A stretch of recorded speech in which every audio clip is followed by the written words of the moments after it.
खतरों का खिलाड़ी सलमान अतीक, जिन्होंने माउंट एवरेस्ट समेत कई चोटियां सर की और कई ममालिक भी घूम चुके हैं। ट्रैकिंग का शौक हुआ, 5000 मीटर से स्टार्ट किया। 8000 मीटर के बाद डेथ जोन कहते हैं, इक्वाडोर में था, शार्क्स के साथ डाइविंग कर रहा था। टर्की के बीचेस बड़े अच्छे हैं। मेरी तकरीबन 100 कंट्रीज होने वाली हैं। माउंट एवरेस्ट को कैसे सर किया, इतने ममालिक जाने की वजह क्या है? शौक था या फिर और वजह थी कि मैंने घूमना भी है, फिर माउंट एवरेस्ट को भी सर करना है? अमेज़न के जंगलों की बात करें तो वहाँ तक भी आप पहुँचिए। पुराना शौक था। मेरे वालिद साहब ने भी आधे से ज़्यादा दुनिया घूमी है, तो कुछ उनके साथ हम लोग, मैं जब बड़ा हुआ हूँ तो उनकी जो है कहानियाँ सुनते सुनते हम लोग बड़े हुए हैं। यूनिवर्सिटी के बाद कुछ माउंटेनियरिंग का और ट्रैकिंग का शौक़ ज़्यादा हुआ।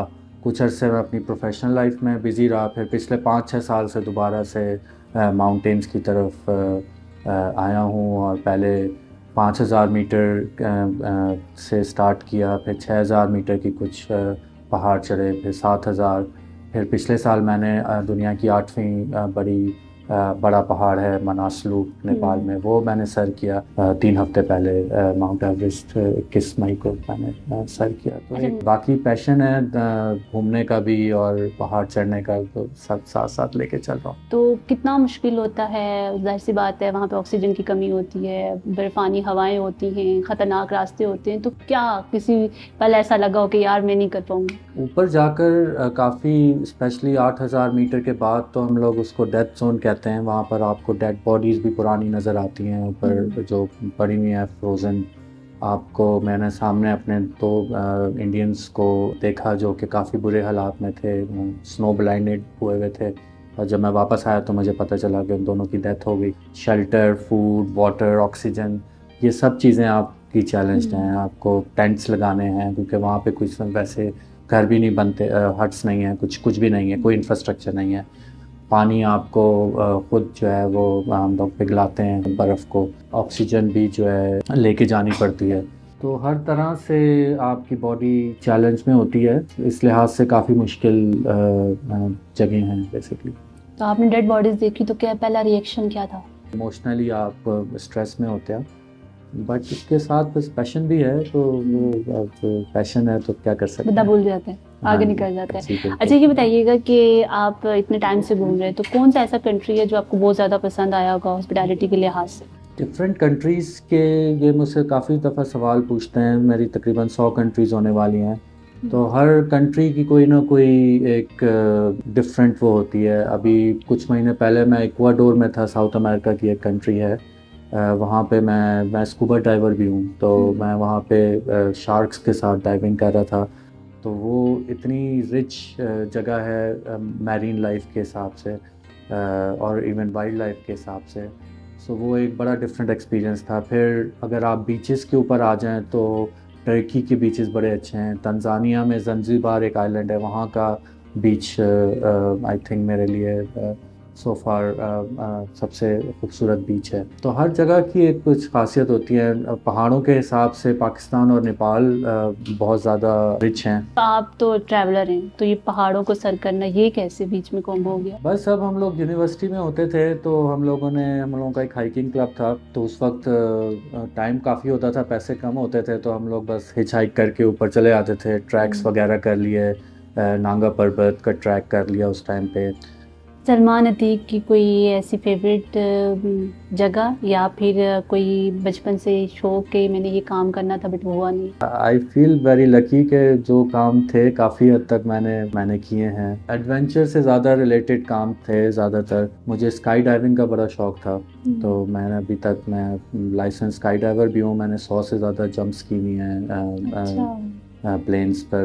बाकी ट्रैवलिंग का शौक था, वो अल्हम्दुलिल्लाह 100 कंट्रीज़ होने वाली हैं आगे भी। सेंचुरी करने वाले अगले कुछ हफ्तों में मैं दोबारा जा रहा हूँ, तो इंशाल्लाह मेरा प्लान है अगले 3 साल में दुनिया की सारी कंट्रीज़। अच्छा, आप एक इंजीनियर भी हैं और ट्रैवलर भी हैं, जिस तरह से आप बता रहे हैं, तो दोनों को मैनेज कैसे करते हैं? मैनेज, बस मैं अपने प्रोफेशन के साथ भी मैंने काफ़ी ट्रैवल किया है और काफ़ी जगहों पे रहा भी हूँ लंबे अरसे के लिए भी, जिसमें यूरोप शामिल है, अफ्रीका शामिल है, सेंट्रल एशिया में यूक्रेन, काज़ाकिस्तान, इन जगहों पे भी मैं रहा हूँ। मैं पिछले 1 साल से मैंने एक गैप ईयर लिया हुआ है और उसमें मैं ट्रैवल कर रहा हूँ और अपने पिछले 6 महीनों में मैंने तकरीबन 15 कंट्रीज़ देखी हैं। अच्छा, ये बताएं कि जब सब्ज़ हलाली परचम बीइंग अ पाकिस्तानी आप रिप्रेजेंट कर रहे होते हैं, तो सब्ज़ हलाली परचम को कैसे रिप्रेजेंट करते हैं? कितना खुश होते हैं कि लोग पाकिस्तान का नाम जान रहे हैं या कहीं पे आप लहरा रहे हैं अपने पाकिस्तान का झंडा? पाकिस्तान उन ममालिक में नहीं है जिनके लोग बहुत ज़्यादा ट्रैवल करते हैं। अगर आप बाहर जाएं तो ज़्यादातर आपको यूरोपियंस मिलेंगे, स्पेशली जर्मनी और बेल्जियम के लोग आपको बहुत मिलेंगे जो कि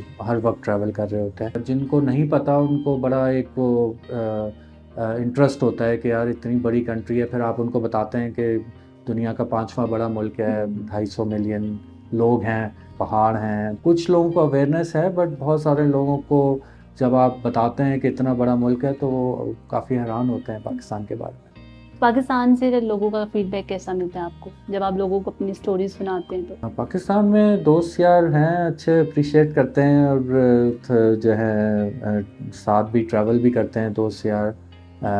तो अच्छा फीडबैक मिलता है। ऑफ कोर्स अब हर बंदा जिन को ट्रैवलिंग का शौक़ है के लिए तो एक तरह की इंफॉर्मेशन होती है कि कहाँ पे जाना है, क्या करना है।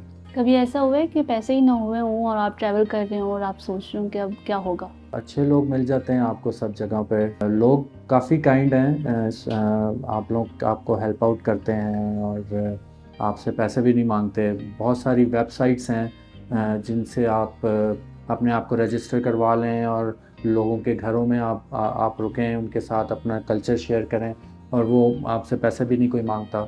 आप ट्रैवलर हैं, तो जो पाकिस्तान में बाकी ट्रैवलर हैं जो पाकिस्तान के अंदरून में हैं ख़ास तौर पर, तो क्या मैसेज देना चाहेंगे? अगर आपका पैशन है, कोई भी ट्रैवलिंग का पैशन है या माउंटेनियरिंग का पैशन है, तो ज़िंदगी एक दफ़ा मिली है। बहुत सारे लोग ये सोचते हैं कि जी इतने पैसे जमा कर लें और निकल पड़ें।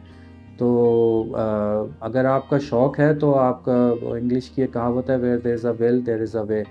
सो आप स्टार्ट करें, बाकी अल्लाह मियाँ असबाब बनाता है। मैं भी I am not a very rich person, but जब मैंने ट्रैवल शुरू किया तो आस्ता आस्ता करके और ज़्यादातर ट्रैवलर्स जो हैं, जो दुनिया में मैं जिनसे मिलता हूँ, वो उनके पास इतने पैसे नहीं होते, मगर बहुत सारे लोग वॉलंटियर कर रहे होते हैं और they are making money on the go as well. So मैं तो यही कहूँगा कि पैसों से या उससे आप अगर कोई भी आपका शौक़ है उसको आप स्टार्ट करें और बाकी अल्लाह मियाँ असबाब बनाते हैं।